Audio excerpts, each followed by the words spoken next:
Hi everybody, this is Melanie with the Prepared Household, and I'm working on the big garden today. This is where my corn and beans are. I got a couple more rows of beans I really need to plant. This is where I have 3 rows of potatoes and a row of onions that need weeded. I guess my onions are in pretty bad shape, very neglected, but since it's been so wet this spring, we've not been able to do a lot of work out in the garden, so the weeds got as tall just about it as the plants did. So just wanted to talk to you about what I'm trying in my corn. There's a thing called Three Sisters Garden, and I'm not doing it in all of it, but I've been planting sweet corn. It's called Silver Queen, and this is what I got here. This is my Silver Queen, and I've been going in between spots where I fixed these 3 rows right here. We've weeded them and replanted them and put some more seeds in where everything didn't come up. And I also planted some squash. Let me fix this here. From Baker Creek Heirloom Seeds. I put these in spots in between. I've heard that in Three Sisters Garden you put beans, corn, and squash, or some kind of furry thing like that, watermelon, pumpkin. So I'm adding it here and there, and I'm going to get it vining, and that will keep the raccoons and things out of the corn, I've heard, because we did have a bit of a problem with it last year, with the animals getting into my corn and eating it. So the rabbits are worse this year than last year, so I'm assuming that the raccoons will be too.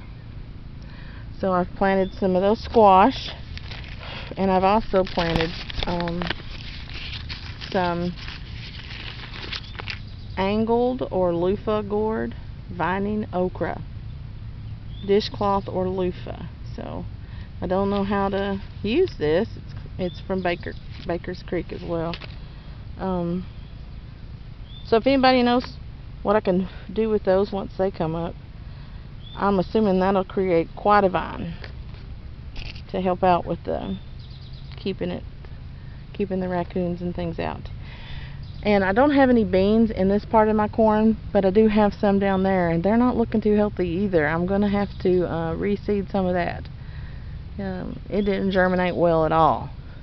So, and another thing I'm going to try to do once the plants come up, and I don't know whether they will or not, so this is an experiment on my behalf. I don't even know if they'll get big enough to make anything in my area. I do not know. Normally around here everybody plants the squash from plants, but they do the cucumbers too, and I planted seeds and they just popped right up out of the ground. They're doing great. So I don't know how it'll do. It'll be an experiment. But another thing I'm going to do once the little plants pop up is I'm going to do the paper trick too, because you look at my potatoes here where I mulched them with the paper and then pulled a little on top, a little dirt on top. This has been virtually weed free. I go through and pull, you'll see a few morning glories popping up through it, and those little plants like this popping up in it. But I don't have a whole lot of problem in my potatoes with anything, except down on the lower end where I wasn't able to get it mulched. So I am so sold on mulching now.